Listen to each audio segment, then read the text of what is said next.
You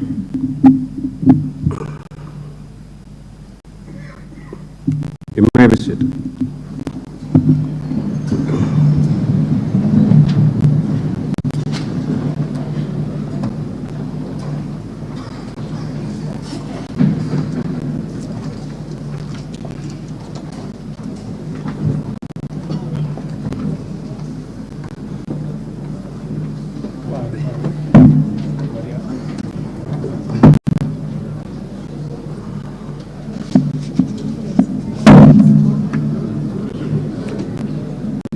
Order, honorable members.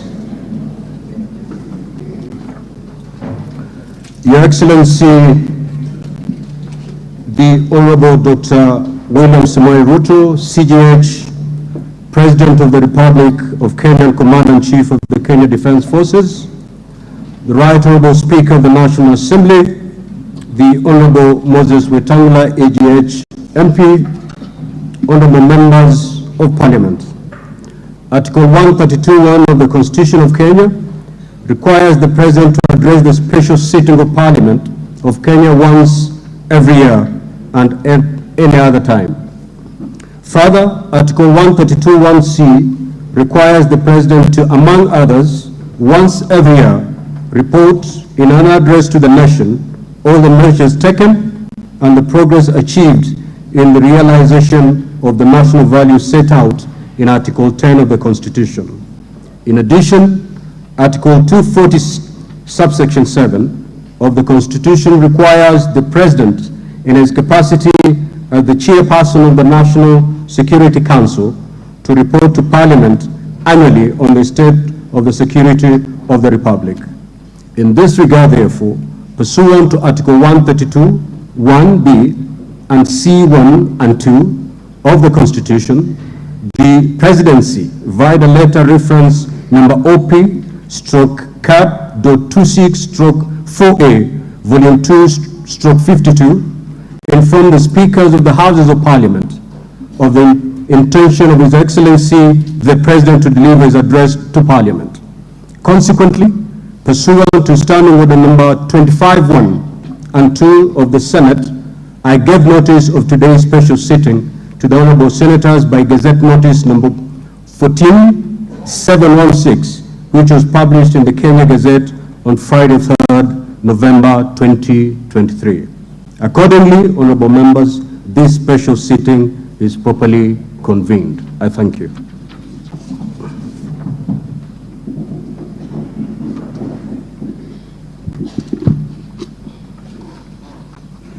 Your Excellency, Honorable Dr. William Samoei Ruto, CGH, President of the Republic of Kenya and Commander-in-Chief of the Kenya Defense Forces. The Right Honorable Amason Kingi, EGH MP, Honorable Speaker of the Senate, Honorable Members of Parliament, members of the Diplomatic Corps, distinguished guests, ladies and gentlemen.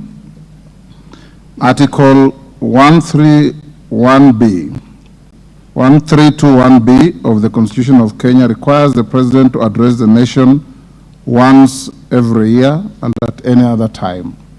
Further, Article 1321C requires the President to once every year report in an address to the nation on measures taken and progress achieved in the realization of our national values. Additionally, Article 1321C Roman 3 of the Constitution provides that the President shall submit a report for debate to the National Assembly on the progress made in fulfilling the international obligations of the Republic. In this regard, honorable members, by way of a message to the House dated 26 September 2023, His Excellency the President conveyed his desire to address a joint sitting of the Houses of Parliament today, 9th November 2023. Therefore, pursuant to the provisions of Standing Order 22 of the National Assembly Standing Orders, and by Gazette Notice number 14715, which was published in the Kenya Gazette on 3rd November 2023, I gave notice of this special sitting of Parliament to the members of the National Assembly. Accordingly, honorable members, this special sitting is properly convened. Your Excellency, In the custom of Parliament, we recognize invited guests seated in our galleries. I therefore wish to recognize the following guests who are seated in the Speaker's row. Her Excellency Rachel Ruto, EGH, First Lady of the Republic of Kenya, and other members of the First Family. His Excellency Honorable Rigathi Gachagua, EGH, the Deputy President of the Republic of Kenya and the spouse of the Deputy President, Her Excellency Pastor Dorcas Rigathi. The Honorable Musalia Mudavadi, EGH, the Prime Cabinet Secretary and Minister of Foreign Affairs. Your Excellency, honorable members, also present in the Speaker's row this afternoon are the Honorable Lady Justice Martha Koome, EGH, Chief Justice and President of the Supreme Court, Her Lady Justice Philomena Mbete Mwilu, MGH, Deputy Chief Justice and Vice President of the Supreme Court. They are accompanied by Honorable Justice Eric Ogola, Principal Judge, the High Court, Honorable Justice Oscar Angote, Presiding Judge, Environmental and Land Court, and Honorable Justice Brian Ongaya, MBS, Principal Judge, Employment and Labor Relations Court. We are similarly pleased to host the former Vice President of the Republic, the Honorable Stephen Kalonzo Musyoka, EGH, who is also the co-chair of the National Dialogue Committee. We are also honored to have in our midst the immediate former speakers of the Houses of Parliament, the Honorable Justin B.N. Muturi, EGH, who is the current Attorney General of the Republic, and the Honorable Kenneth Lusaka, EGH, the Governor of Bungoma County. Your Excellency, allow me to also recognize the Chairperson of the Council of Governors, who is also the Governor of Kirinyaga County, the Honorable Anne Waiguru, EGH, and the Honorable Johnson Sakaja, Governor of Nairobi City County. May I also accord special recognition to all Cabinet Secretaries present, Mr. Felix Kosgei, Chief of Staff and Head of Public Service,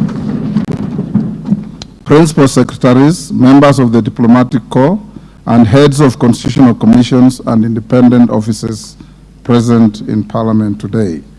Your Excellency, I wish to make a special mention of the Chief of the Kenya Defense Forces, General Francis Ogola, and the respective service commanders, the Inspector General of Police, and other leaders of our disciplined forces who are seated at the Speaker's row.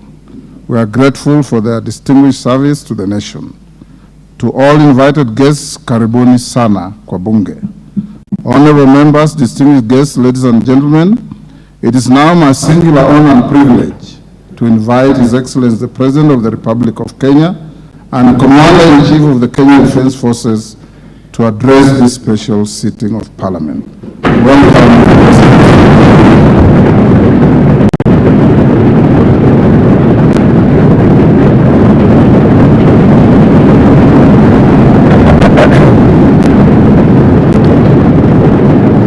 Thank you very much.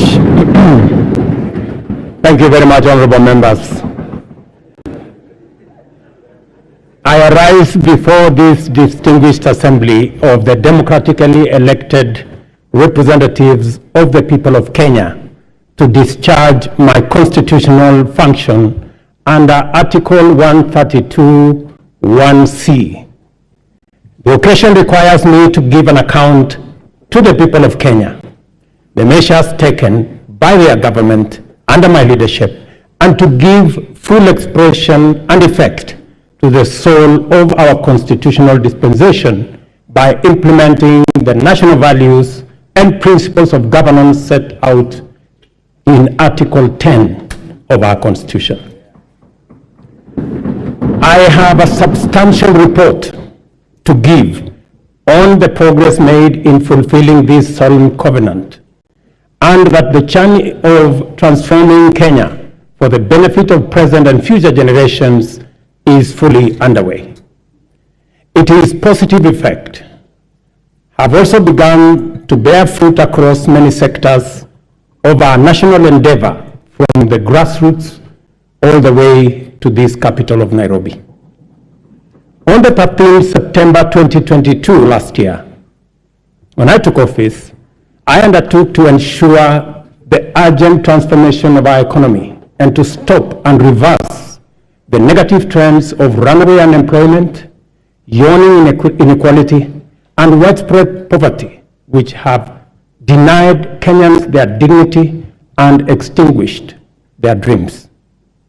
The mass appeal of the bottom-up economic transformation agenda was due in large part to the fact that its development and articulation, as well as its content and implementation strategy, represented our national values in action.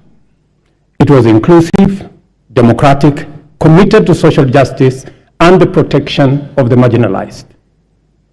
Our commitment to bring the national values and principles of governance to life in order to significantly enhance the well-being of every individual and promote the unity, stability, security, and development of our country began long before the last election and will endure well beyond our term. It has been my manifest intention to live up to all the commitments set out in the plan, and despite enormous challenges and tremendous difficulties, we have made encouraging progress in a positive direction. This has not only vindicated our philosophy of inclusive transformation in pursuit of shared prosperity, but it has also increased our confidence that we are on the right path and shall, in due course, deliver the transformation of our nation in full. It is important for us to point out that we began the implementation of our mandate to transform Kenya's economy from the bottom up under extreme difficult circumstances, not to excuse failure or to justify inability or omission to do the necessary work. Not at all. Rather, we do it to emphasize the significance of our progress, underscore the possibility of transformation under daunting conditions, and express well-founded confidence that when sufficient progress is made, we shall do much more and go much further in delivering the Kenya we want for our generations and also for posterity. In our plan, we identified three primary challenges: external shocks, fiscal distress, and structural imbalance that heavily strained our economy, causing nationwide difficulty. The COVID-19 pandemic, coupled with global supply chain disruptions and geopolitical conflicts, significantly raised inflation and interest rates, adversely affecting our economy, while low agricultural investment and a prolonged drought led to food shortages and made Kenya a net importer of food in a volatile international market. It was under conditions of such extreme difficulty that the people of Kenya entrusted us with the responsibility of simultaneously generating effective solutions to immediate problems, providing a credible pathway to stability in the medium term, and undertaking long-term structural transformation of our economy, but in a manner which paid attention to the needs and aspirations of Kenyans, especially those at the bottom of the pyramid. The transformation of our economy is not only desirable and important, it is also necessary and urgent. And the people of Kenya have made this clear at every opportunity. Our duty as leaders is to listen keenly and comply with the people's wishes. Kenyans want to proceed in a new direction and demand a new conversation that puts ordinary Kenyans, the mama mboga's security, well-being, interests, and aspirations at the front and center of all policy and governance discourse. Citizen freedoms and fundamental rights lie at the heart of enterprise and democracy. Accordingly, our governance system must be fit for purpose, able to protect people and their belongings, safeguard freedom, facilitate democracy, and promote market efficiency. To do this, law enforcement must be robust. Judicial integrity, efficiency and independence, absolute, and the right to the protection of law non-negotiable and impartial. Our police service and other actors in the justice, law, and order chain, including the judiciary, must therefore be professional, independent, impartial, effective, and inspired by national values and principles of governance. In keeping with our promise to the people of Kenya, I signed important instruments on my first day on duty. Among them, the delayed appointments of 6 judges to the Court of Appeal as recommended by the Judicial Service Commission. Enhanced allocation through this House to the judiciary by 3 billion Kenya shillings.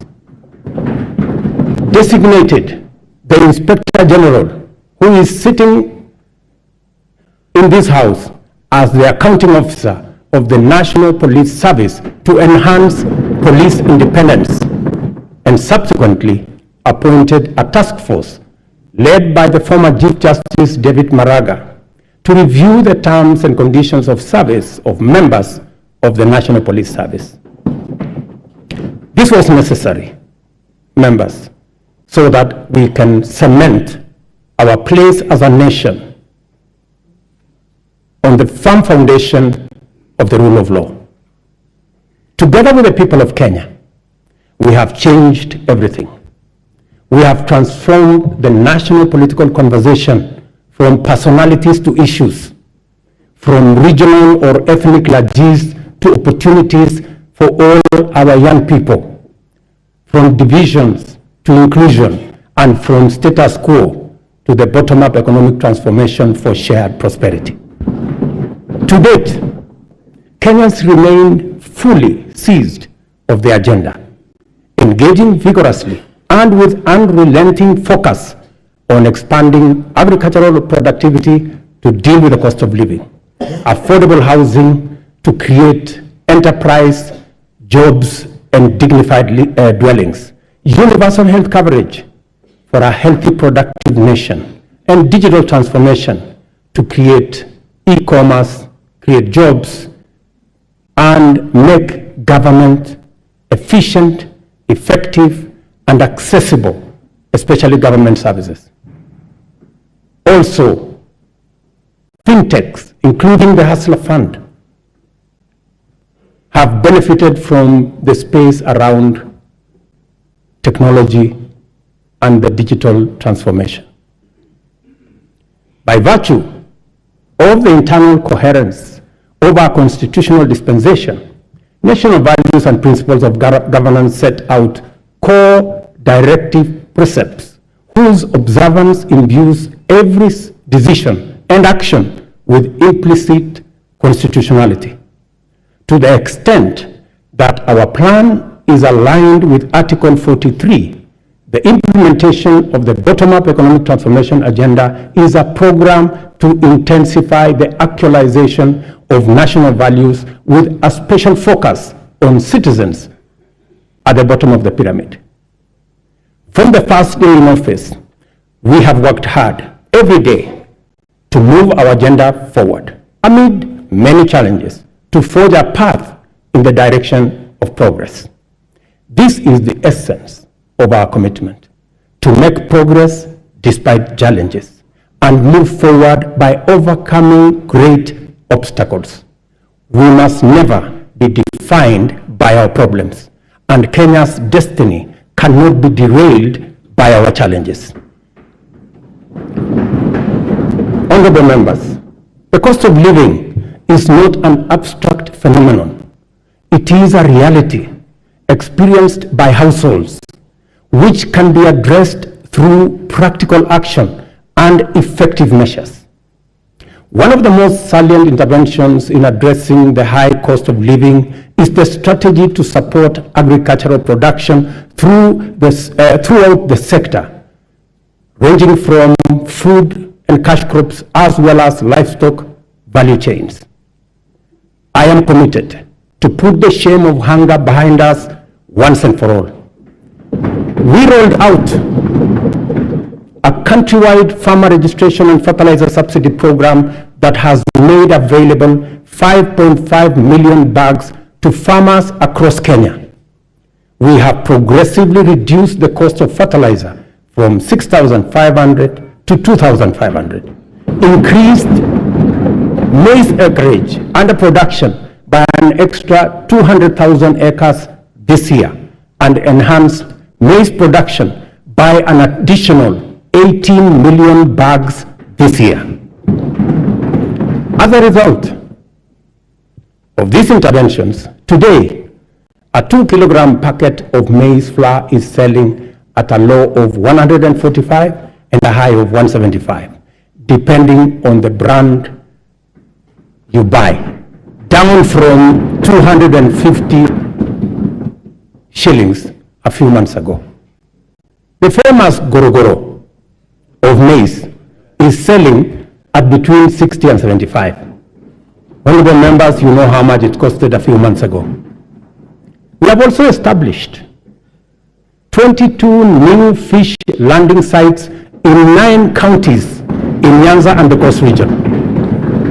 We have funded and organized beach management units into cooperatives, set up 2 hatcheries in Kabonyo in Kisumu County and in Shimoni in Kwale County. And we are in the process of completing Liwatoni fish processing plant in Mombasa by end of next month, and Shimoni Fish Port by the end of next year.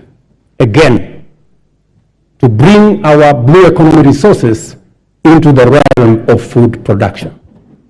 To achieve efficiency, transparency, and accuracy in fertilizer distribution, we enroll farmers on a digital register with accurate details of the location and acreage of their agricultural land holdings.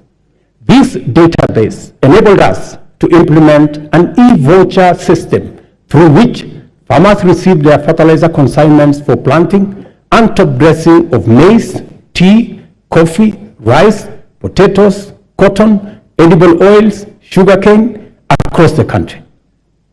Our farmers are the best people to speak about the success of the fertilizer program. Yesterday, I spoke to several farmers in different parts of the country. Ms. Alice Nato, a single mother in a place called Milo in Bungoma, told me that the 2,500 fertilizer had doubled the yield in her farm from 52 bags of maize last year to 120 bags of maize this year. Another farmer, Mr. Albert Muni from Embu, appreciated the impact of fertilizer subsidy had in his farm and asked me to work out a way that the fertilizer can be delivered closer to the farmers rather than at the National Cereals and Produce Board depot. I assured him that I will work with the governor of Embu and with all governors to actualize his proposal for him and for other farmers who believe the same.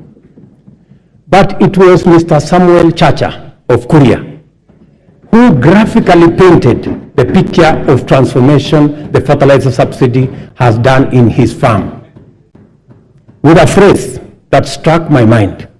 He simply told me, Mr. President, shamba yangu ina meta.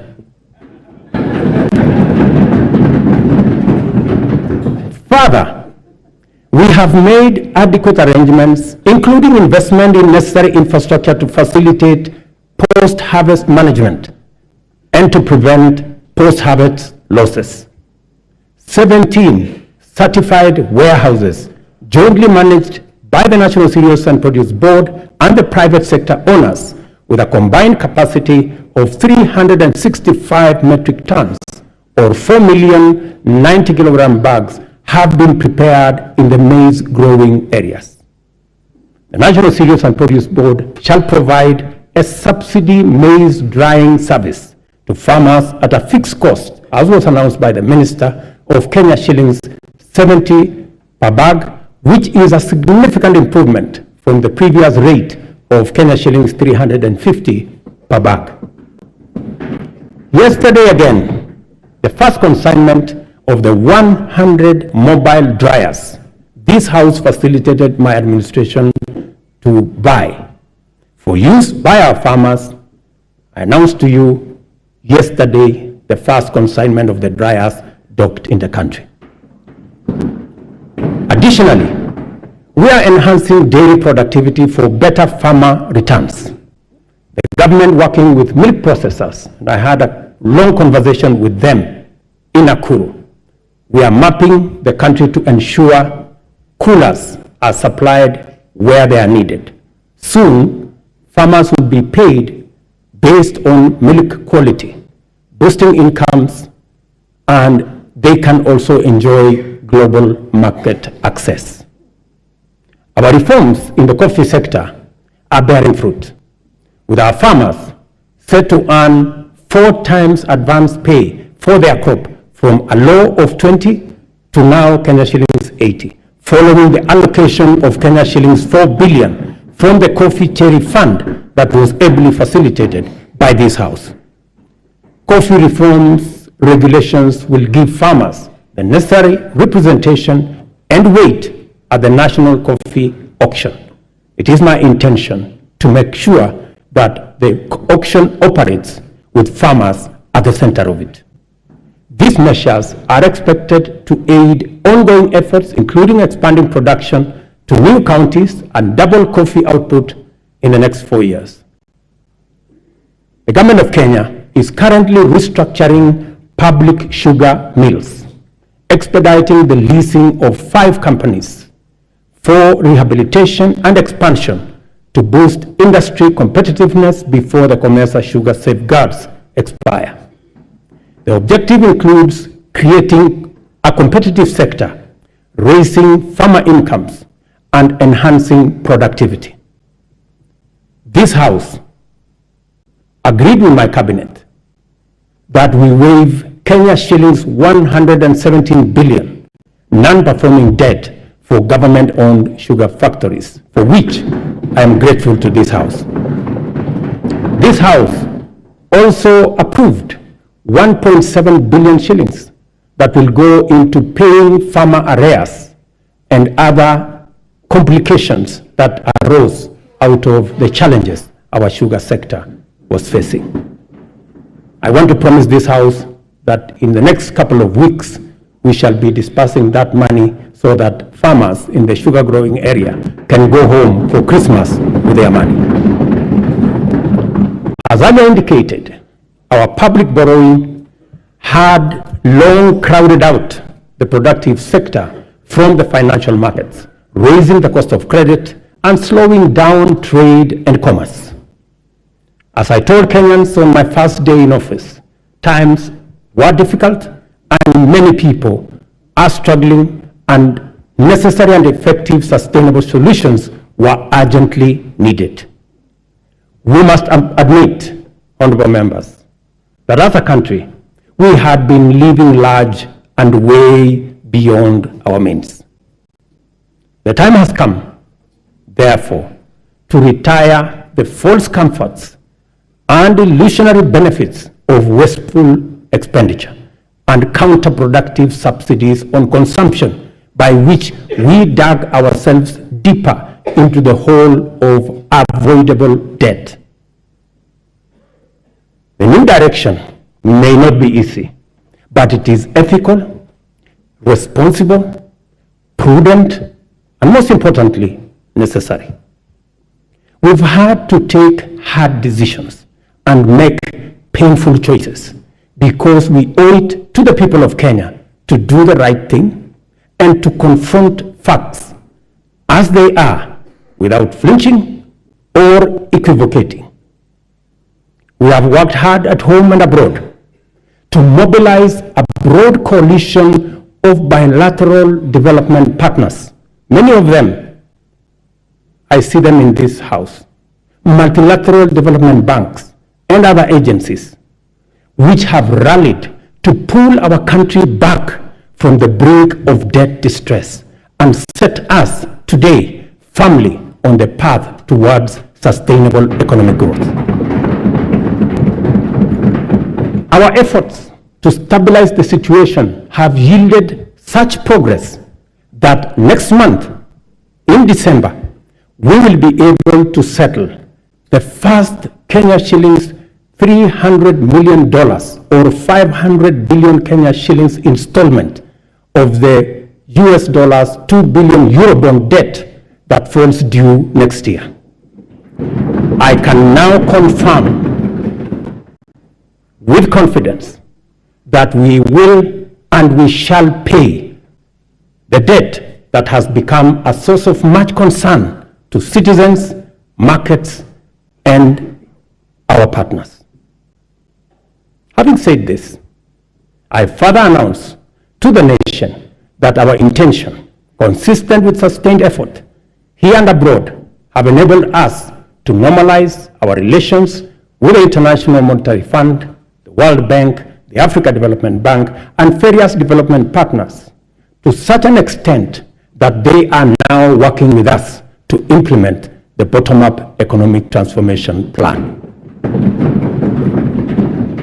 As I earlier indicated, our public borrowing had long crowded our productive sector from the financial markets, raising the cost of credit and slowing down trade and commerce, especially the micro, small, and medium enterprises, including Mama Mboga. Consequently, many enterprises and entrepreneurs were referred for blacklisting by the credit reference bureaus, where 7 million borrowers were listed by last year. We committed to provide affordable and accessible credit and restore small business owners to good standing with credit rating agencies. A deliberate, targeted strategic financial inclusion fund, the Hustler Fund, providing affordable credit and mobilizing savings for individuals and small businesses, was launched on the 30th of November 2022. The public response to the Hustler Fund has exceeded most initial projections and surprised even the most hardened skeptics.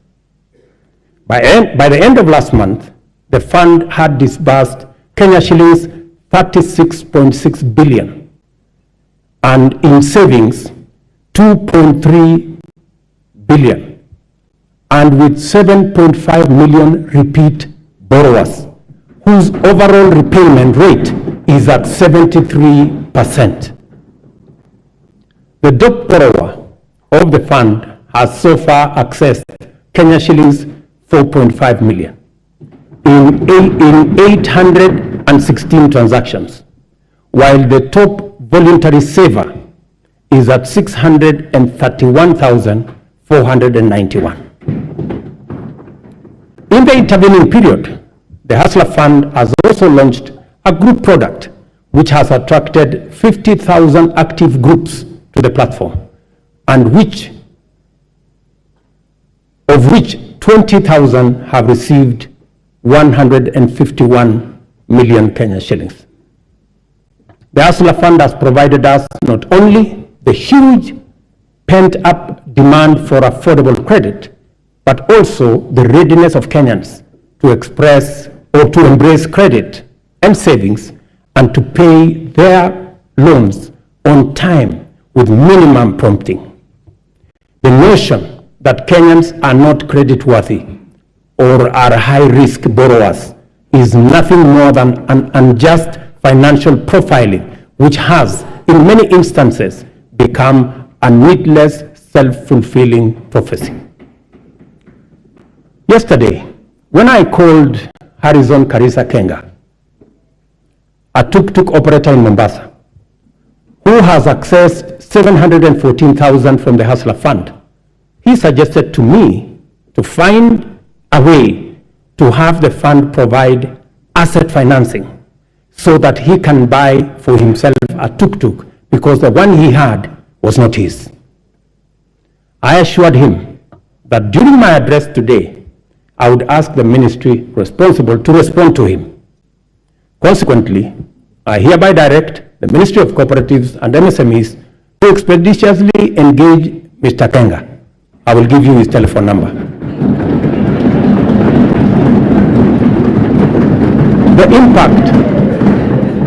The impact of the Hustler Fund is summarized by a story of a Mr. Sospita Ondiek from Kisii. I suggest that the Kenyan film industry should look for him so that he can tell you his full story. Mr. Ondiek has a plumbing and tiling business in Kisii. And through the Hustler Fund, he has accessed 1.7 million in the many transactions he has undertaken to enhance our savings that have consistently been among the lowest globally, and to correct the delayed transformation of our social security architecture. Fundamental reforms are underway in our savings and social security space. As promised, we committed to take deliberate measures to foster a strong culture of savings amongst Kenyans and enable them mobilize resources for investment and development of intergenerational capital to eliminate old age poverty and to ensure comfort in retirement. Until recently, the rate of Kenya's public pension saving stood at 1.4 billion shillings a month, which is the lowest in our region at only 12.5% of our GDP. As a result of our initial interventions, the savings situation in Kenya is changing for the better. Contributions, honorable members, to the National Security Fund have grown from 1.4 billion shillings in January to 6.5 billion shillings every month, this month. The implication of this growth in our national savings is that it will significantly consolidate our nation's ability to invest in development using domestic resources as opposed to us going to borrow other people's money when they save. Honorable members, majority of Kenyans live in their own rural homes, even though many experience land and settlement challenges, including landlessness, insecure land tenure, and perennial squatter problems.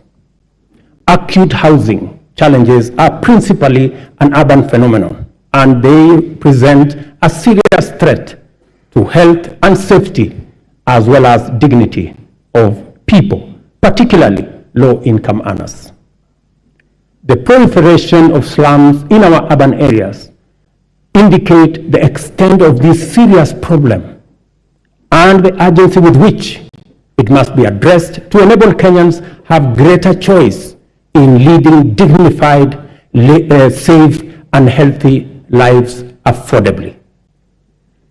Low supply of affordable housing units in Kenya is acute, making rent a huge component of the cost of living for many households.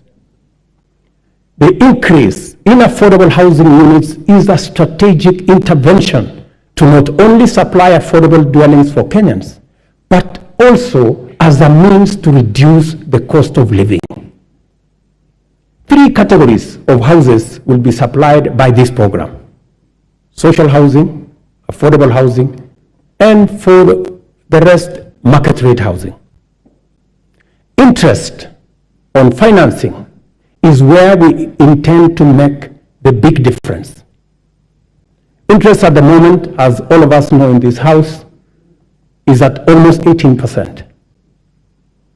But under this program, all interest should be or will be at single digit. For social housing, the interest will be at 3%. You know, honorable members, that we all get 3%. So even the people in the social space, they also deserve to get 3%. Those in the affordable housing space will get 6%, and 9% for the people in the market category. The affordable housing program has received tremendous support from county governments across Kenya. And I want to thank governors, and I know the chair of the Council of Governors is here, through her, all governors who have worked with us to make sure that this program becomes a reality. The construction of 46,792 units in various parts of Kenya is already underway, while another 40,000 are ready to commence in a couple of weeks. 50,000 Kenyans are working. People who are previously unemployed, they are now engaged directly and indirectly in this enterprise. And the numbers will significantly increase as the projects move into the next phase and as we roll out many more units. A total of 746,795 housing units are in the pipeline as I talk to you, under various stages of delivery. More jobs are being created with the formalization of the Jua Kali clusters, providing products like doors, hinges, and windows. And this morning, as I visited one of the sites that I went to launch the construction in March, I was amazed that a site that was flat in March today, and I was with the member of parliament for Ruto, today has 8 11-block units, almost at 60% complete. And I also met the Jua Kali cluster for Ruto, and they have been given a contract of 140 million to be able to supply doors and windows. Architects, engineers, quantity surveyors, masons, electricians, plumbers, transporters, steel and cement factory workers, and hardware merchants will be partakers in this transformative plan. I spoke to Moses today at the site in Ruto, an electrician, and he told me out of the 1,700 workers in the site today, he was in charge of 114 electricians who are engaged in that site. And he asked me, Mr. President, make sure the next site is ready for us, because we will finish this ahead of time. Let me also say, we are constructing 400 markets across Kenya to provide Mama Mboga with a dignified working environment, complete with water, electricity, and other amenities. And I want to thank members of this House for participating in various ways and working with us and also with the counties in identifying the right locations for these markets. Ladies and gentlemen, honorable members, our education system must develop a formidable reservoir of skill, talent, highly competitive and innovative human capital to support our vision of an economically transformed Kenya. Within weeks of taking office, I appointed the Presidential Working Party on Education Reform, led by Professor Raphael Munavu, my former teacher, who provided clarity on transition to the new competence-based curriculum and made further recommendations on necessary reforms in our education system from early childhood all the way to the tertiary levels. The Working Party concluded its work and submitted a report whose recommendations are already being implemented. The urgent and vexing question of transition to junior school has been settled, and the Kenya Primary School Education Assessment will be used for the exclusive purpose of monitoring learners' progress and not for placement in any grade.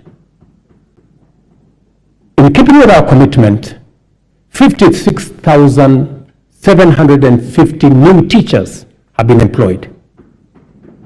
I'm sure the Honorable Milemba can confirm this.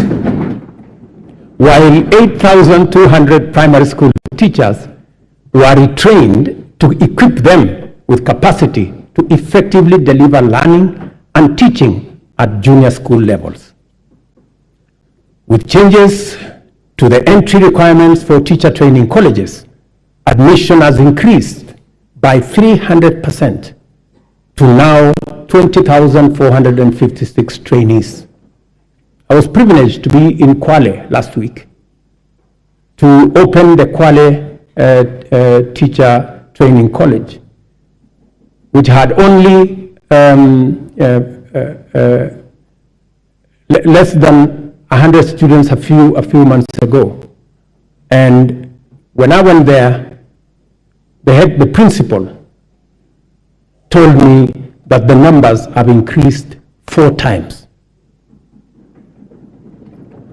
At the tertiary level, the Working Party recommended an overhaul of the existing education funding framework to a variable scholarship and loan model in order to address the financing gap which denied many Kenyans the opportunity to pursue the tertiary education in our universities and TVETs, but also created many complications in our universities and institutions of higher learning that by last year, our universities had accumulated debts of close to 60 billion Kenya shillings.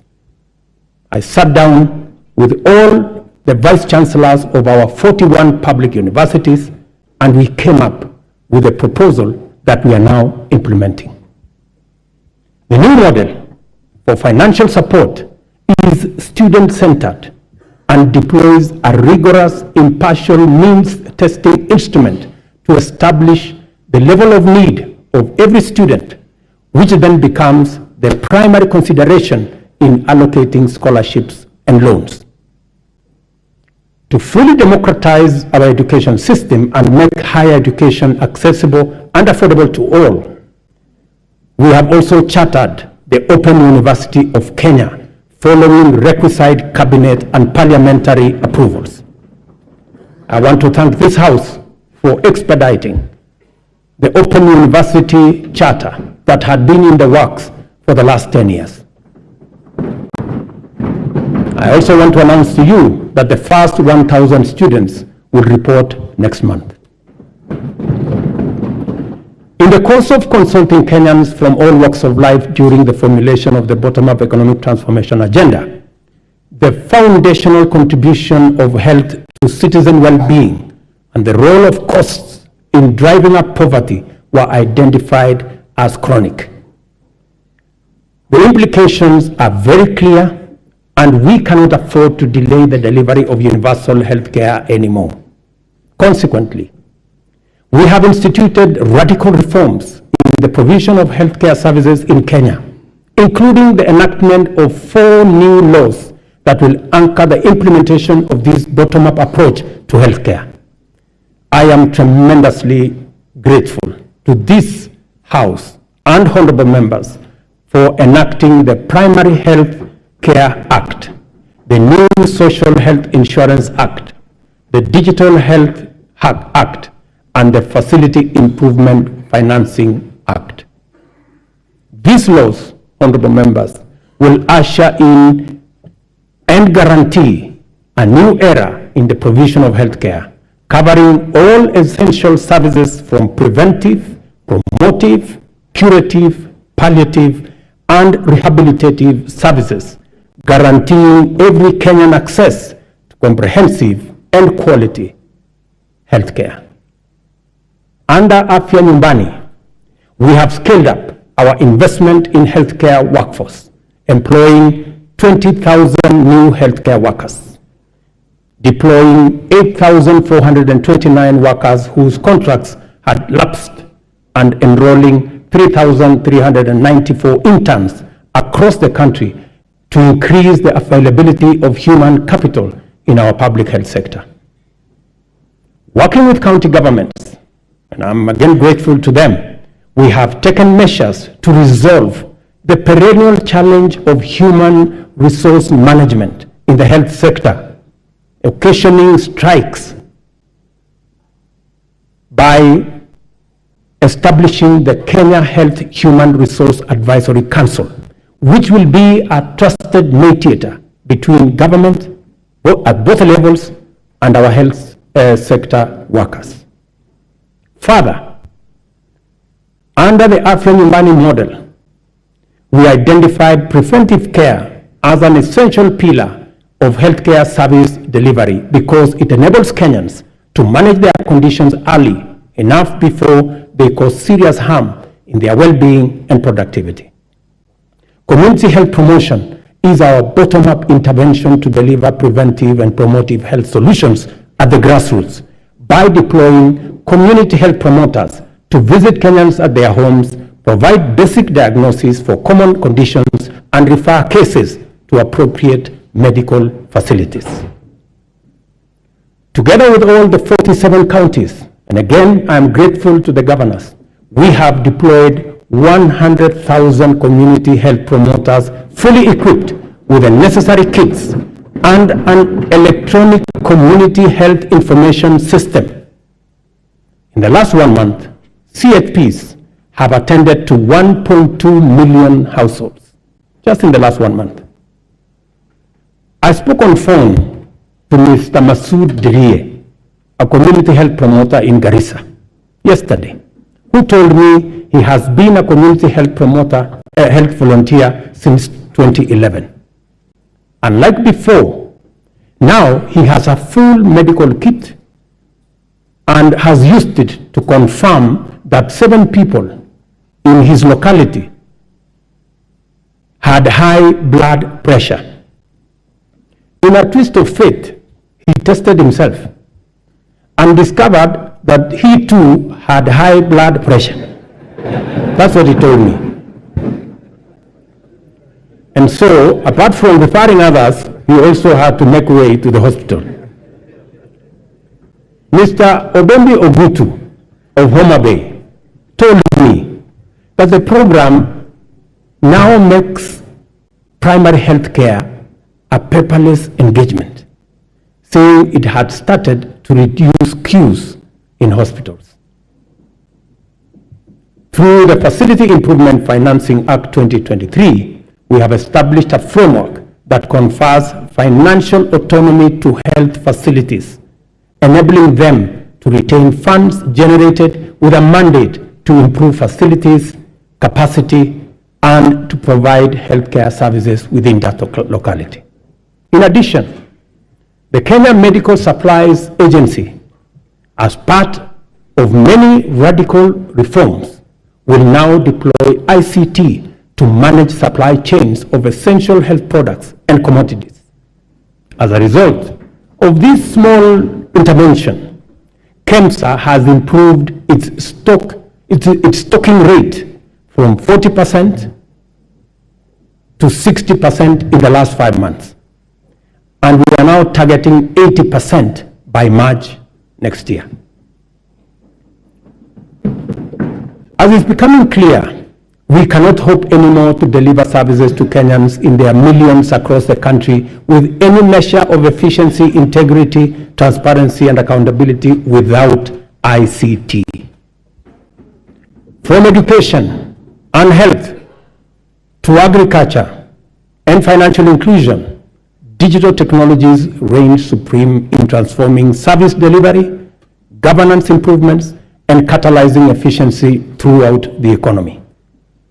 We have commenced the rollout of 100,000 kilometers of the last mile fiber optic connectivity to make reliable high-speed internet available throughout Kenya, along with 25,000 free Wi-Fi hotspots in all market centers. The rollout, and I was given a statistic by the end of this year, the first 2,200 will be rolled out, and another 1,450 ICT hubs in every ward.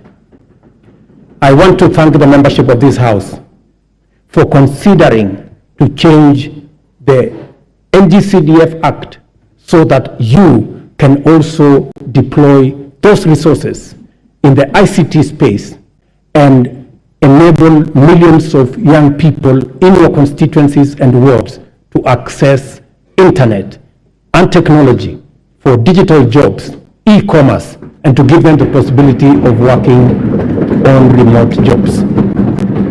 I have engaged the chair and committee of this House in that space. We have agreed on the model of how the ICT hub will look like, and I am truly grateful that Parliament came through and considered changing the law so that we can work on this together.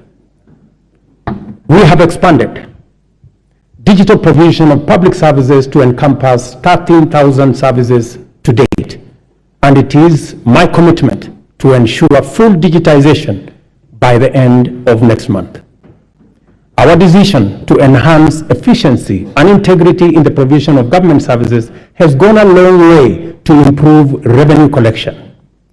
Working with the private sector, we launched the local assembly of affordable smartphones last week in Athi River.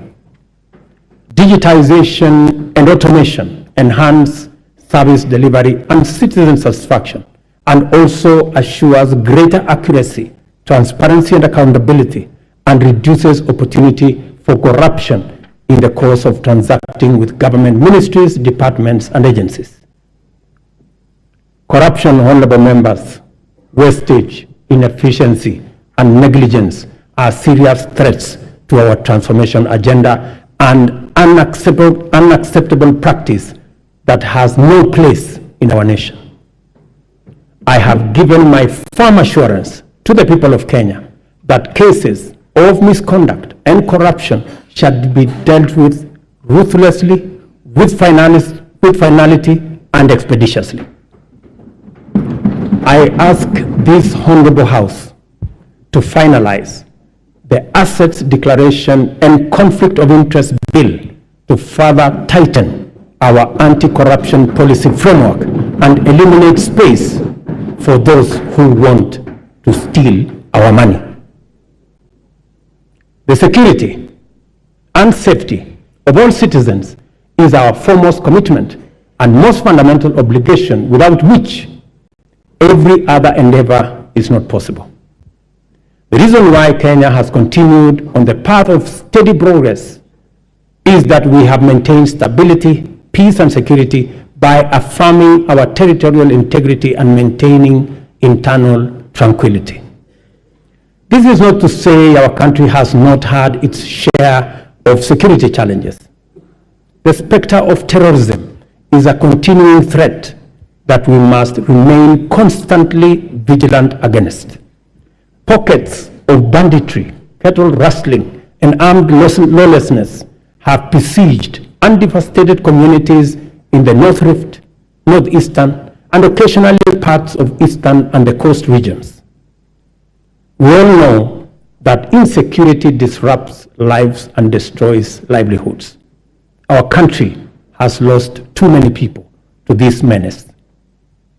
Many children have been orphaned and missed school, and many families have been displaced because of lawless men taking up illegal arms and waging war against communities. The government exists to ensure that those who challenge our sovereignty, territorial integrity, national security, and the safety of the people of Kenya are expeditiously countered and rendered harmless.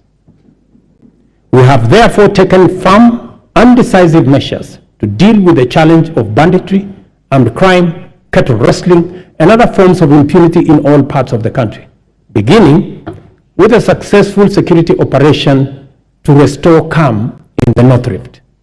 We have been systematic, focused, thorough, unrelenting, and totally committed to removing for good all threats to lives and livelihoods of Kenyans.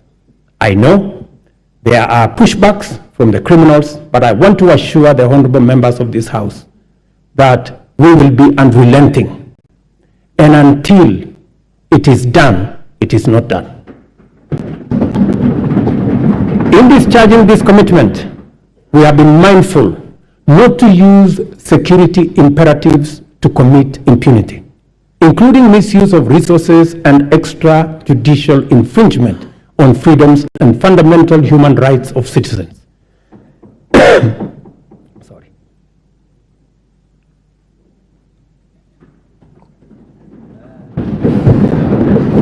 Sorry. We are conscious to provide security as a public service for the benefit of law-abiding citizens and as a guarantor of economic growth. Therefore, our security services have been committed to a citizen-centric, rights-focused, inclusive, and community-based security strategy. I am therefore quite clear that there exists no tension between the effective delivery of security services and the upholding of human rights and fundamental freedoms. We can be and therefore must be secure, yet free and democratic. In order to entrench our all-of-society coalition, we have resolved to enhance diversity and inclusion by expanding enrollment in the National Youth Service as an agency to capture young people at the bottom of the pyramid.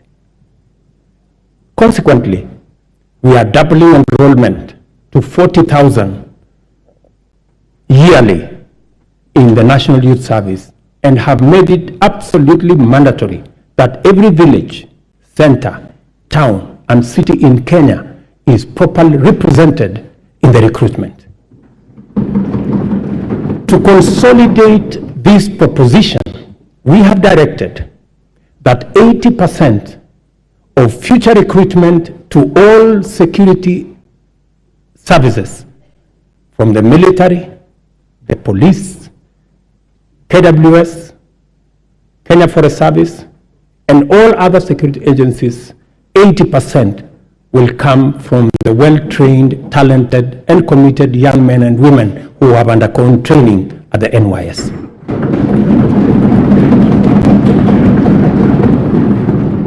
Kenya finds itself continuously summoned to its duty of care to serve as a reliable anchor to our region's security, peace, and stability. We continue to answer our historic, moral, and strategic responsibilities to deploy our resources in solidarity with our region in general and our immediate neighborhood in particular. To prevent the imminent collapse of Goma in eastern DRC, which we have had could have had serious consequences for the wider East African region, we deployed our troops under the East African Community Regional Force. We have continued to anchor the fight against AJAABU in Somalia under the Africa Union Transition Mission in Somalia. The Kenya Defense Forces continues to make Kenya proud, and I salute them. It is our firm position that only a democratically accountable system that is sensitive and responsive to the adverse and diverse composition of Sudan can secure that country. Given the regional interconnectedness, together with the Kingdom of Saudi Arabia and the US, we have engaged the Jeddah process as IGAD to fashion a framework that will be best placed to successfully deliver peace in Sudan. Honorable members, our economy is firmly interconnected with regional, continental, and global economic systems. Our security and stability is likewise integrated with those of our neighbors. Kenya has a fundamental, essential, legitimate, and clear interest in conducting robust diplomacy in form of bilateral and multilateral engagements. For the last 12 months, we have continued to fulfill our international obligations through Kenya's leadership in the international arena. This is underscored by the high-level summits Kenya has hosted and participated in. Kenya successfully hosted the inaugural first-ever Africa Climate Summit. We also hosted the 43rd ordinary session of the Executive Council, the 5th mid-year coordination meeting of the Africa Union and the regional economic communities, and the first-ever African edition of the Berlin Climate and Security Conference in Nairobi. All these summits have brought into our country about 30 heads of state and government and over 30,000 delegates from different parts of the world. The government has made deliberate efforts to harness the immense and potential of Kenyans also in the diaspora. Indeed, I established the State Department of Diaspora in the Ministry of Foreign Affairs so that they can fully participate in the affairs of our motherland. I have committed to work collaboratively, consultatively, and collectively with the counties and all Kenyans to uphold our cherished national values as human dignity, equity, social justice, national unity, inclusiveness, integrity, good governance, transparency, and accountability. I encourage all honorable members and indeed all Kenyans to embrace an open mindset in regard to national strategic interests and to leverage on our rich heritage and diversity. One of the greatest strengths of our country is our capacity to devise bold, unprecedented solutions to our threats and challenges, create imaginative strategies to avert danger, and chart new paths to deliver us from adversity. There is no doubt that our nation has been confronted with immense pressure emanating from political misunderstandings sometimes and electoral disagreements. And it is because we have a robust democracy, which we are very proud of. Such pressure can disrupt lives and livelihoods and undermine our economy. Thankfully, Kenyans always find the moral strength and political imagination to reach across the political divide and engage in dialogue in the spirit of goodwill, fraternity, and commitment to the national interest and the welfare of the nation. It would be, honorable members, remiss of me not to mention the ongoing bipartisan process of national dialogue that has enabled our leaders to find common ground on many of the issues whose resolution will accelerate our transformation, deepen our democracy, and enhance national unity. Specifically, I thank the two co-chairs, my good brother, Stephen Kalonzo Musyoka, our former president, and the leader of majority in the House, Kimani Ichung'wah, for doing a wonderful job. Congratulations, gentlemen. I salute the courage and patriotism of my fellow leaders who have embraced national dialogue and engage and encourage all of us to keep up the noble work of bringing Kenyans together. There is so much to report about the progress we have made in serving the people of Kenya and transforming our economy. I have provided only a summarized highlight of the most salient instances of transformational progress in my address. It is my pleasant duty to hand to the speakers of the Houses of Parliament the three reports in full as follows: the 10th annual report on measures taken and progress made in the realization of the national values and principles of governance, the 10th annual report on progress made in fulfilling the international obligations of the Republic of Kenya. Number 3, the 10th annual report on the state of national security. I will not hesitate to acknowledge with profound humility that a lot of the successes we have achieved in delivering the bottom-up economic transformation agenda was due to the patriotic support and solidarity from members of this House, both in the Senate and the National Assembly. We are fortunate to be attempting this ambitious historic project of radical change in a bipartisan era when dialogue, consensus, collaboration, and partnership have replaced dissent, contention, conflict, and disarray as the operating principles of political discourse. Issue-oriented politics, honorable members, is not just a democratic necessity and a pathway to sustainable transformation. It is the most effective way of mobilizing diversity for collective national good. As the world reels from the destructive assaults on democracy and the relentless subversion of human dignity, freedom reigns supreme in our land, and our democracy grows deeper and more robust by the day. Our collective resolve as a nation to further entrench constitutionalism, democracy, good governance is a unique quality, confers on us an incomparable advantage, the power to face the future without fear, to imagine a transformation that extends to posterity and envisions prosperity that benefits our children's offsprings and beyond. As long as we put the welfare of the people of Kenya as our central agenda and play our respective roles in ensuring that government is effective and accountable, efficient and transparent, Kenya's best fortunes are well within our reach.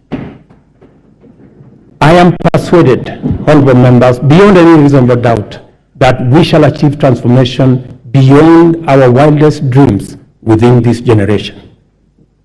As a leadership and as a people, we have a historic opportunity to preside over the greatest transformation and progress ever witnessed in our nation.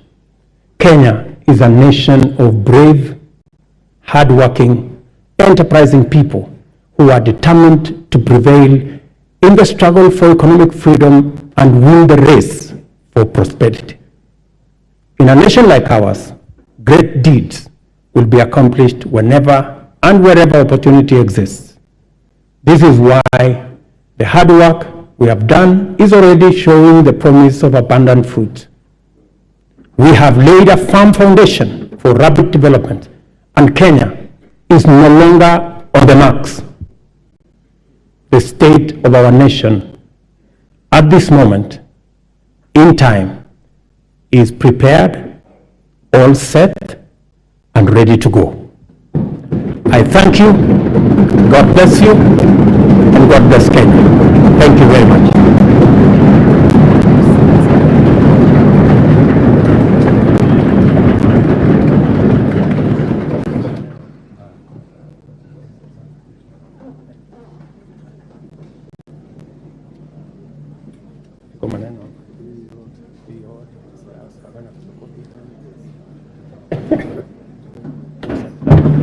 Thank you very much.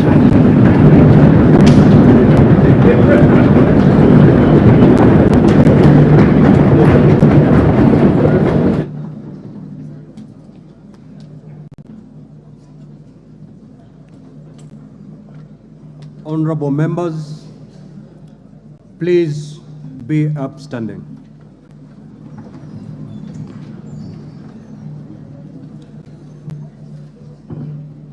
Your Excellency the President, the Right Honorable Speaker of the National Assembly, honorable members, we have come to the conclusion of the business of the day, and it is now time to adjourn. The Senate stands adjourned until Tuesday, 14th of November 2023 at 2:30 p.m. in the Senate chamber. I thank you. Honorable members remain upstanding. Honorable members of the National Assembly, the National Assembly now stands adjourned until Tuesday, 14th November 2023 at 2:30 p.m. May I also take this opportunity, Excellency the President, to invite all honorable members and our guests to a reception at the Parliament courtyard. May I also request all of you honorable members and our guests to remain standing in your places until the procession of His Excellency the President and the speakers leave the chamber. I thank you.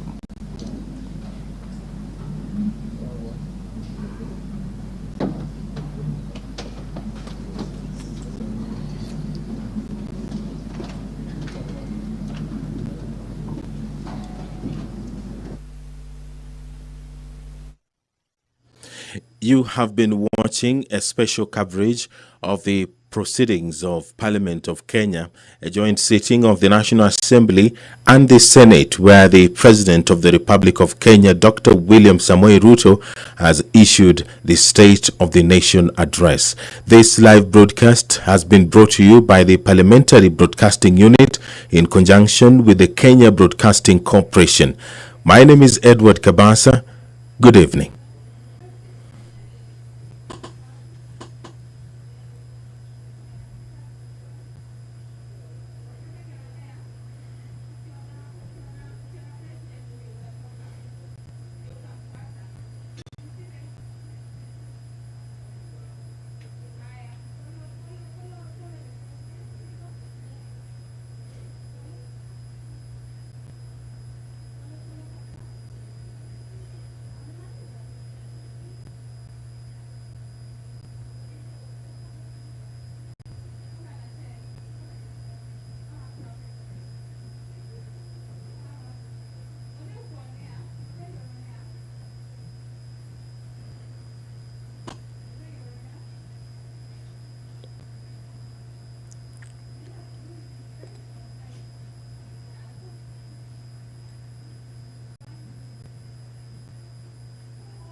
this whole proceeding or this whole sitting and the hearing will be taking place.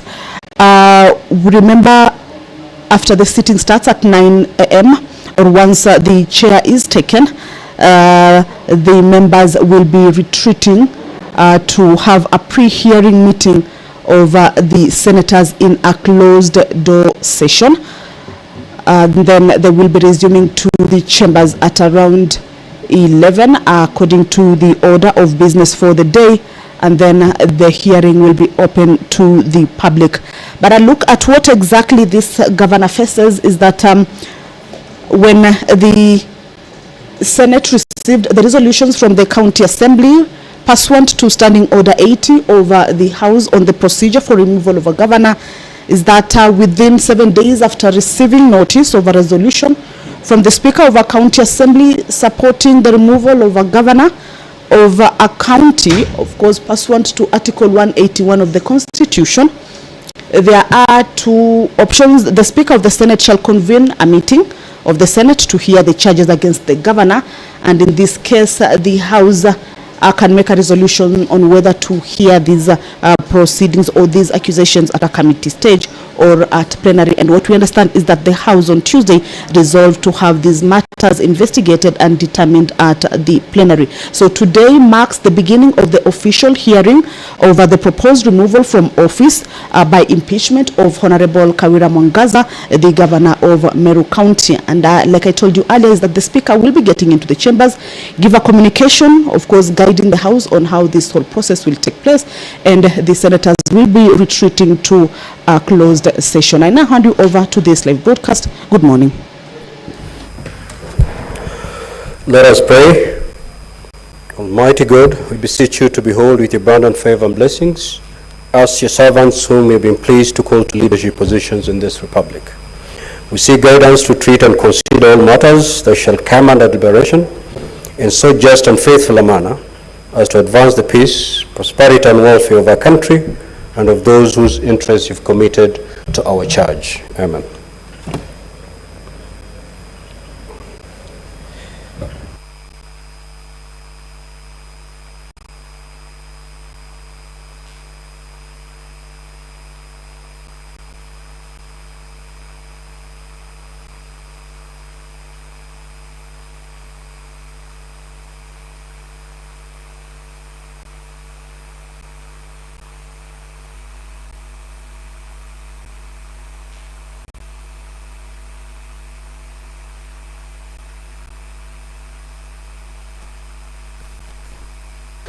Clerk, we have quorum. Sergeant at Arms, kindly ring the quorum bell for 10 minutes.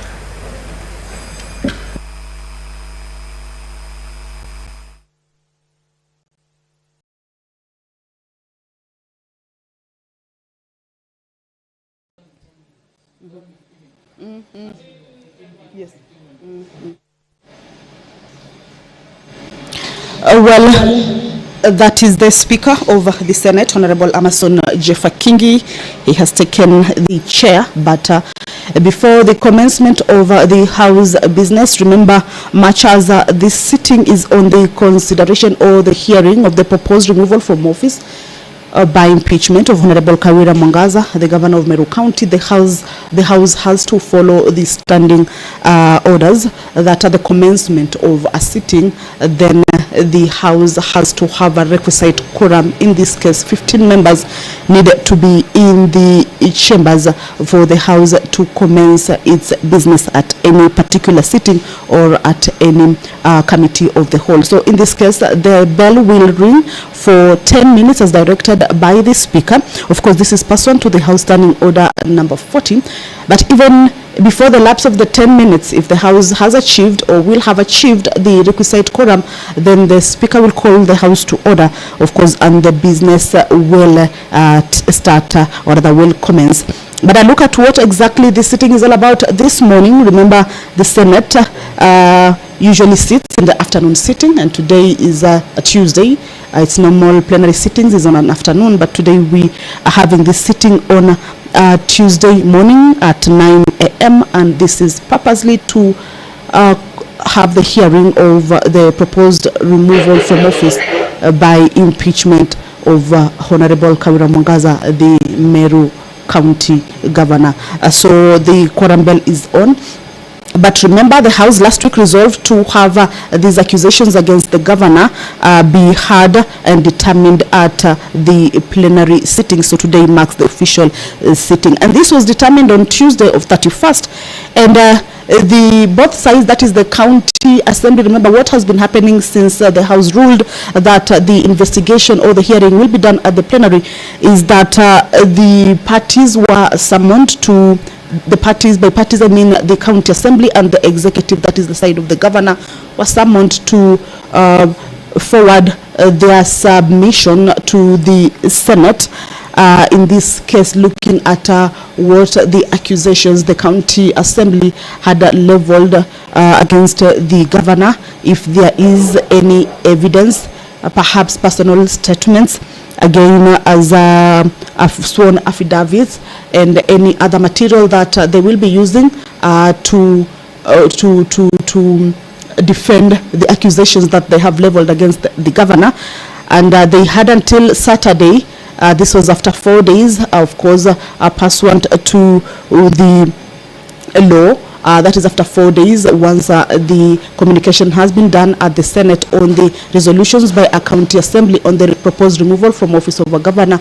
Within 4 days, both parties are given to forward their submissions to the Senate.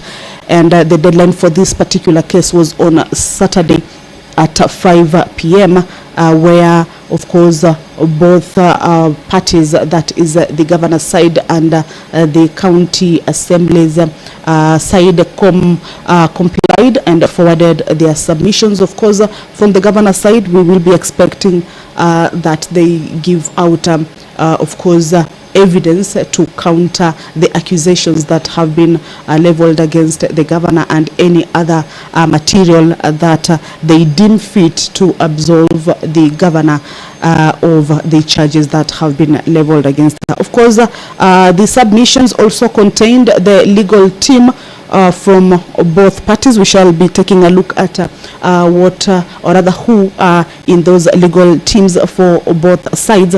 But that is what has been happening since the communication was made at the Senate on the proposed removal from office by impeachment of Honorable Kawira Mwangaza, the governor of Meru County, today marking the official commencement of the hearing over the impeachment over Governor Kawira Mwangaza. Remember, this is not the first time governor lands at the Senate with regards to impeachment proposals. Last year, in December, the governor was also at the Senate chambers, of course, the hearing, but remember that time the investigation of the matter was done at the committee stage. Then a report was brought to the plenary, and members had the report or read the report of the committee, and they, at the end of the day, voted on each charge that the governor was facing. This time round, the governor is facing 7 charges, and the members will have an opportunity to scrutinize each and every of this charge. Remember, it will not be investigated at the committee, but at the whole plenary sitting. All members, the 67 members, will have an opportunity to look at these charges. On Saturday, when both parties gave out their submissions, is that the submissions were exchanged between the two parties, each party having a few copies of the other party's submissions. And of course, this is to give them an opportunity to look at what the other party has, and also prepare how to defend or how to counter the accusations that have been put forth before the Senate against the governor. And remember, also the members of the Senate also were forwarded a few copies, of course, to take a look at what the accusations are, what the evidence is being tabled, and what documents have been forwarded.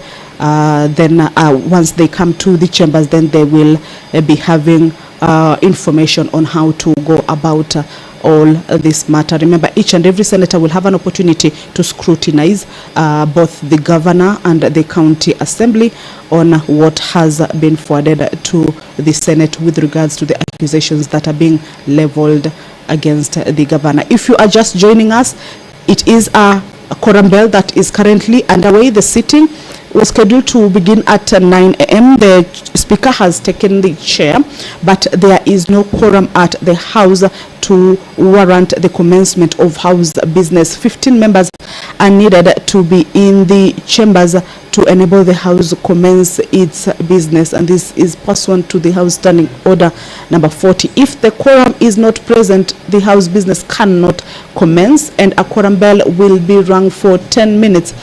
Of course, this is to alert members that the business of the House or the House is about to start its business, but cannot because the House does not have the required number of members in the chambers seated at the chambers for it to commence its business. So the quorum bell will be on. Members are expected to be walking in. We have seen the Nairobi Senator, Honorable Edwin C. Funa, who is also the Deputy Minority Whip, and he walked out of the chambers to see whether he will be seeing any members, but we saw him, of course, walking back into the chambers. Perhaps there are still no members within the precincts of Parliament, but of course the bell is to alert them that in case you are within the precincts of Parliament, then your presence inside the chambers is highly required to give way or to pave way for the commencement of the House business. Remember, this is a morning sitting on a Tuesday of the Senate, a day that is set aside to hear the impeachment proposals forwarded to the Senate by the Meru County Assembly. On Tuesday, the Senate resolved to hear and determine this particular case at plenary. So these accusations of the governor or against the governor will be heard at the plenary sitting with all the 67 members of the Senate in the chambers, and will have an opportunity to scrutinize what these charges are. 7 charges are facing the governor.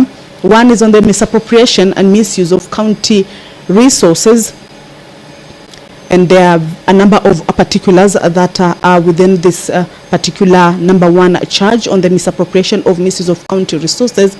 These particulars may include embezzled county funds through the governor's relatives.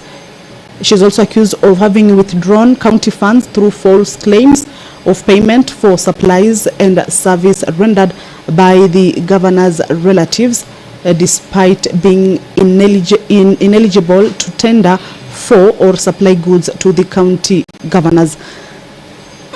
Those are just but a few of the particulars that the governor is said to have committed in charge number 1 on the misappropriation and misuse of county resources. Charge number 2, the governor is accused of nepotism and related unethical practices. In this case, having fraudulently represented unqualified relatives as a technical team for medical equipment inspection in China. Also employed one Edwin Mutuma Murangiri, a nephew to her husband, in a key county position. Also assigned diplomatic duties with engagements with foreign diplomats and all right. The Speaker has directed that a further 5-minute quorum bell be rung, of course, to allow the members to walk into the chambers. Let me take you back to what the quorum bell is all about. Earlier on, when the chair was taken by the Speaker, a prayer was said, and according to the House Standing Order number 40, is that once a prayer is done and the House lacks the requisite quorum, that is 15 members in the chambers. As you can see, there are no members seated in the chambers. we can only see one senator, that is Honorable Edwin Sifuna. Of course, there are also other members nominated, Senator Catherine Muma there. So if the House does not have a requisite number, that is 15 members in the chambers seated at the commencement of House business, then a quorum bell will be on for 10 minutes. We have seen the quorum bell being rung for 10 minutes. And according to the House Standing Order is once the 10-minute quorum bell expires, the Speaker may direct that the bell be rung for a further 10 minutes. In this case, the Speaker has given that directive that another 10-minute quorum bell be rung. And once the second 10-minute quorum bell lapses and there is no quorum achieved yet, then the Speaker shall adjourn the Senate forthwith to the next sitting. That is what the House Standing Order stipulates. And of course, we are hoping that the quorum will be achieved. Remember, the Senate normally on Tuesday sits at 2:30 p.m. in the plenary sittings or proceedings. But today, following the business that is before it, this morning sitting was set aside to have the impeachment hearing over the Meru Governor, Honorable Kawira Mwangaza. This is after the county resolved to have her removed from office by impeachment. And of course, according to the law, the Senate is the House that will be hearing this particular case. The House last week resolved to have the matter heard and determined in the plenary way, and that is what today should be happening at the Senate chambers.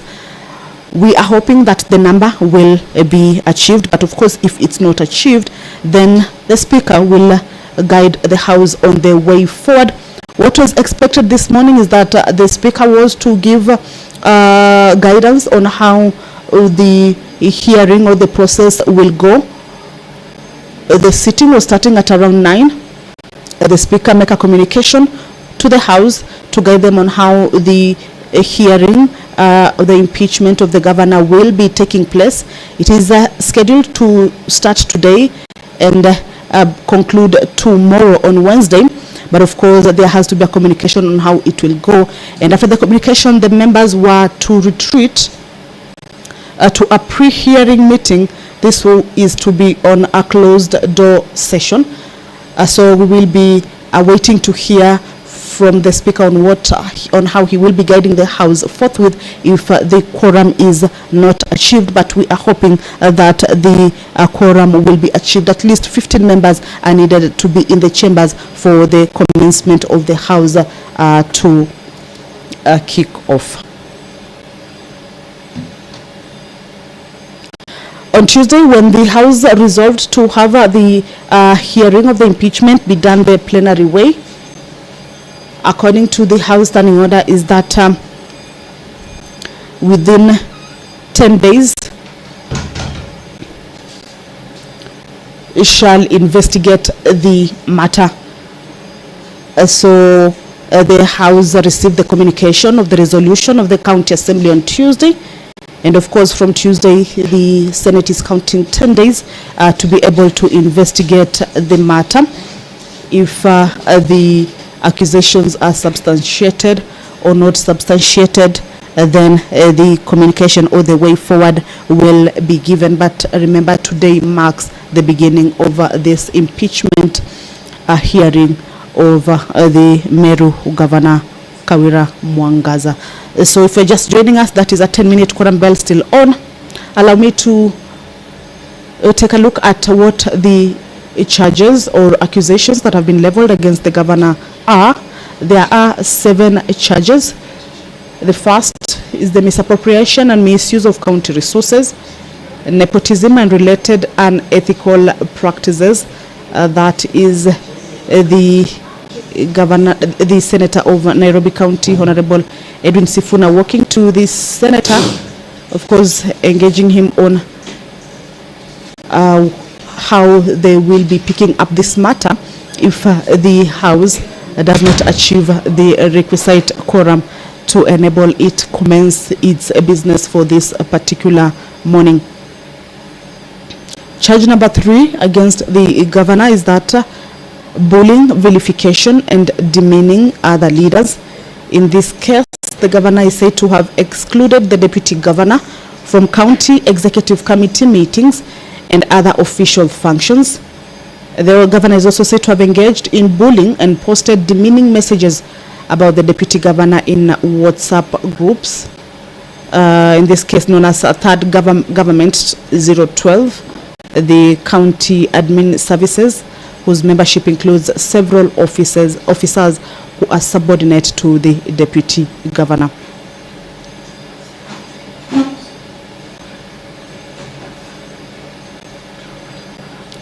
The governor is also accused of illegal appointments and usurpation of statutory powers.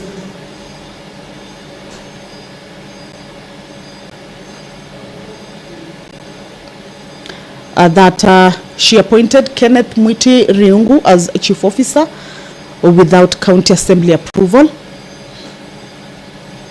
That she deployed other persons to perform the functions of those sent on compulsory leave, this being in breach of a court order.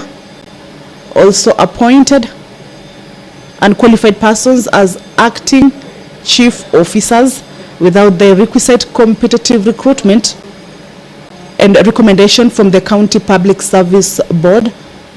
She is also said to have recruited traffic marshals without involving the County Public Service Board, in this case disregarding the criteria for establishing county offices, that is the Kitui. Senator Honorable Enoch Wambua walking in, and of course we are hopeful that more members will be getting into the chambers, because this day has been set aside purposely to transact the business on the impeachment hearing over the Meru Governor Kawira Mwangaza. The hearing is slated for today and tomorrow, Wednesday, the 8th of November.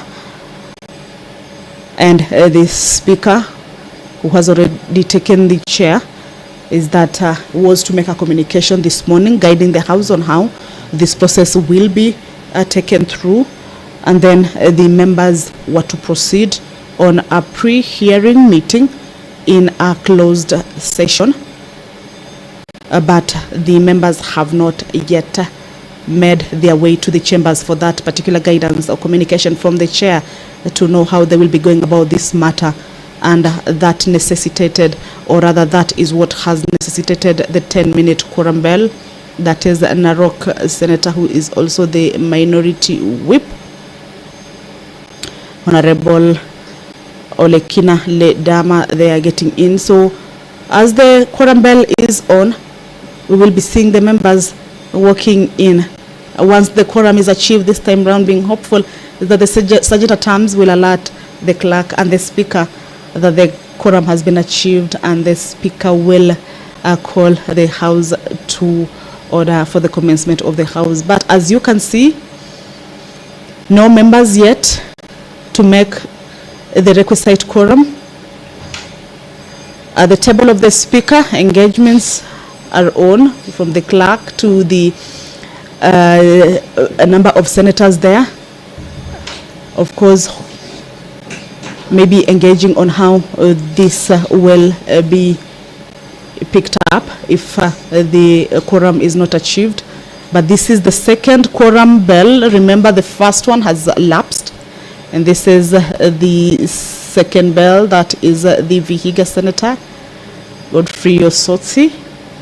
And of course, we will be hearing from the speaker on how he will be guiding the House the way forward if the quorum is not achieved. 15 members, just to remind you, or rather is the number that is required. The speaker is talking. Let's listen in. The bell for a further 10 minutes.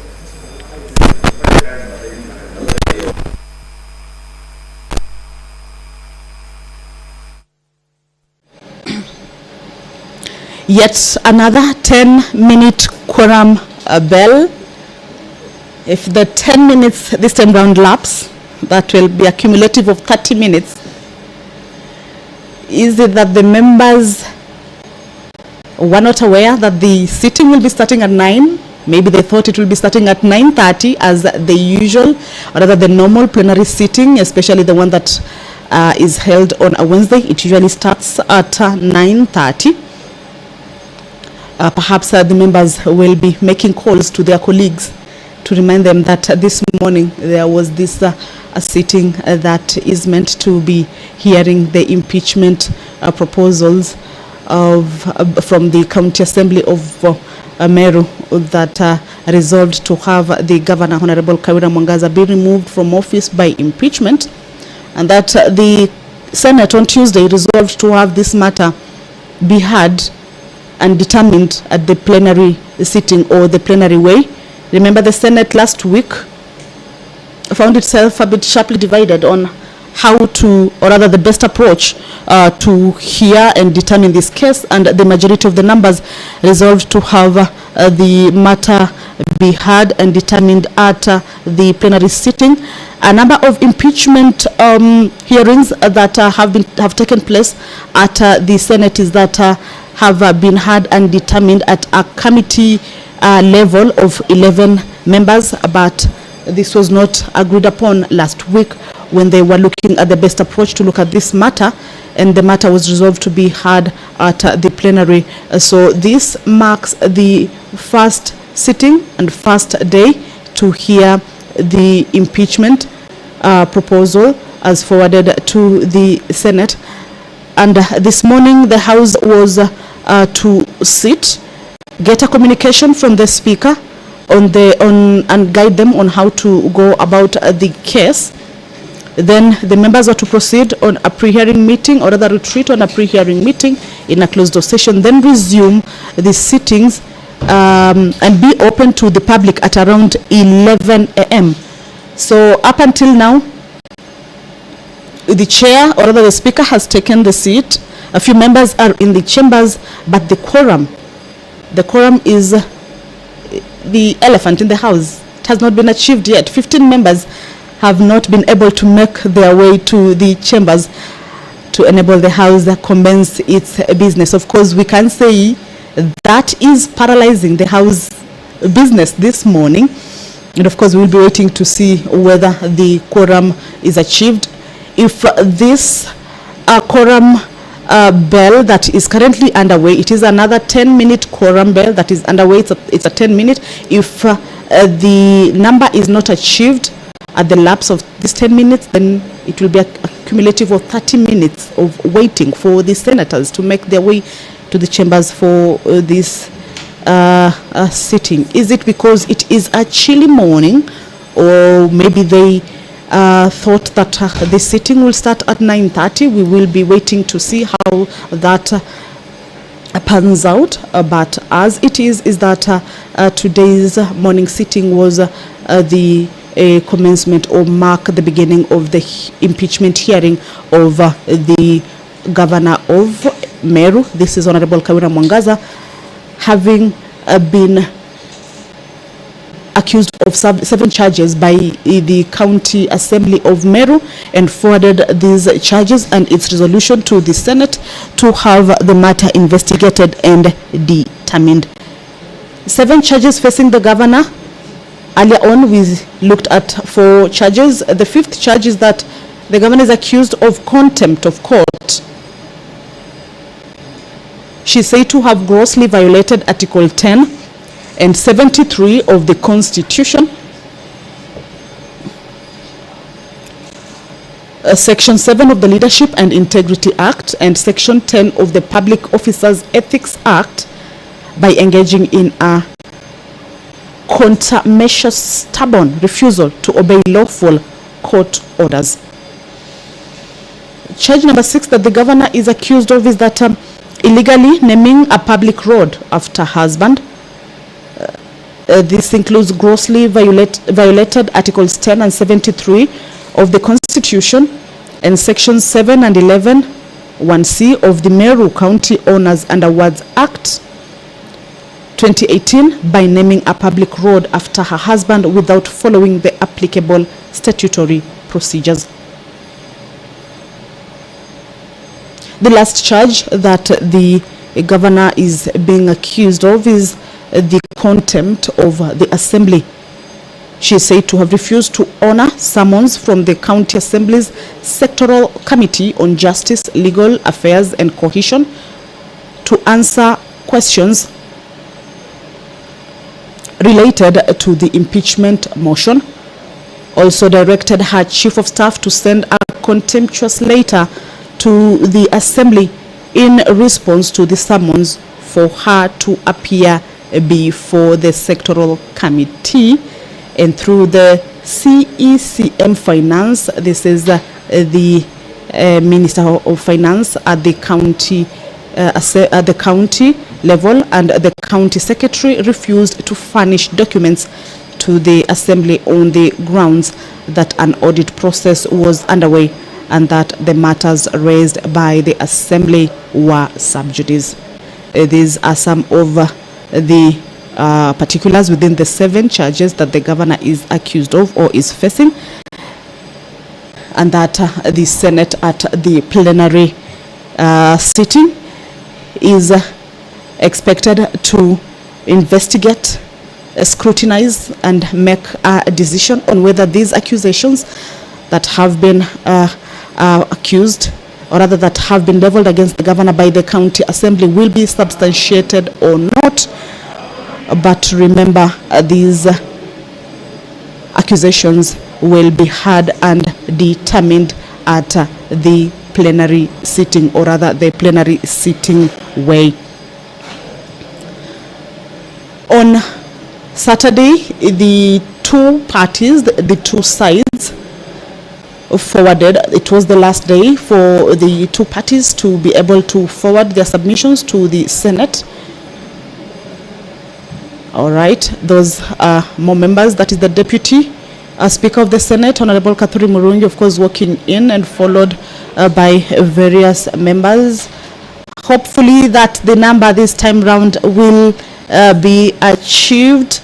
The time now is 9:33, and we can see the members walking in numbers. And in a few minutes, of course, we are hoping that the Sajeta terms will, indicate to us, or rather to the Speaker, that finally the quorum has been achieved. Nyeri Senator, they are walking in with the majority leader, Honorable Aaron Cheruiyot, you see. So the quorum has been achieved. The quorum has been achieved finally at 9:33. So allow me to hand you over to this live broadcast. Good morning. Much later, kindly take your seats. Honorable Senators, order. Senator Ledama, kindly take your seat. Majority Leader. Majority Leader, you should be helping the chair to bring calm in the House.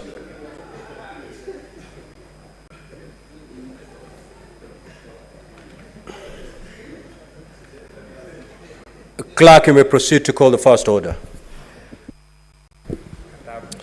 Order number 1, communication from the chair.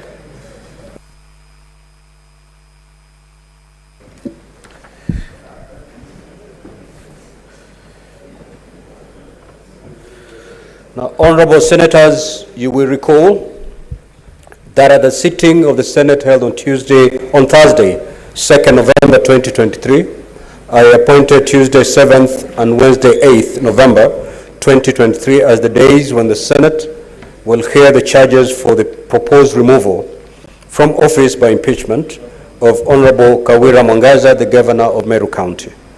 Subsequently, a procedural motion for the alteration of the sitting time of the Senate for Tuesday 7th and Wednesday 8th November 2023 to facilitate the impeachment hearing against the Governor of Meru County was considered and approved by the Senate on Thursday 2nd November 2023. Consequently, a hearing program has been prepared and appended to today's order paper. Honorable Senators, as is the tradition, and in line with the schedule of activities for an impeachment hearing and plenary, the Senate will hold a closed preparatory session to discuss the management of the investigation. This is aimed at ensuring that the process is conducted seamlessly and concluded tempestuously, in line with the requirements set out under the County Governments Act and the Senate standing orders. I now therefore direct that all members of public, including the media, to withdraw from the galleries and any form of broadcast from the chamber to cease forthwith. The open session and hearing will thereafter commence at 11 a.m. as per the hearing program. I thank you.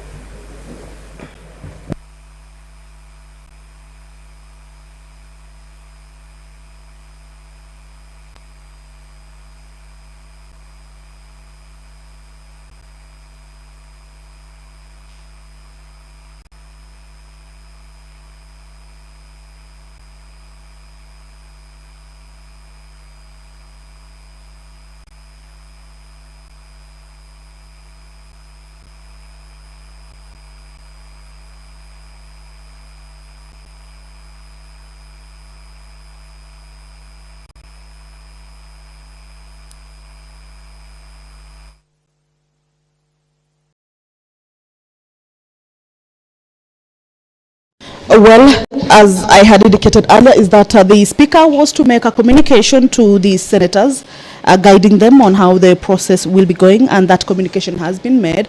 Then the members are retreating to a pre-hearing session. This is a closed session, so they will be done by 11. It will be open to the public at 11 a.m. Allow me to hand it back to our studios in KBC for normal programming. But at 11, we shall be back with the proceedings over the Senate on this day. Good morning.